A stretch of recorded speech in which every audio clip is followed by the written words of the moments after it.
Hello everyone and welcome to this video. Today I will share with you how to delete e&money account. So guys, all you have to do, go to this support email, as you can see here, support e&money, and after that guys, wait to loading this email account. Just wait, and from here guys, what you have to do, you have this option support, and I write your subject request delete my account, for example, delete my account.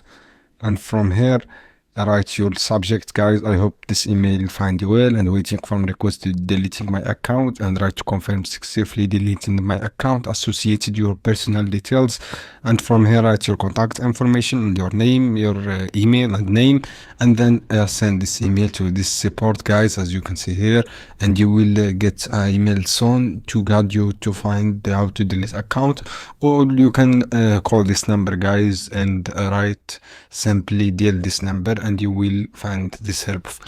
So guys, I hope this video helpful for you. Then don't forget to give like and share this video for more content, and see you on other videos soon. Thanks guys for watching this video.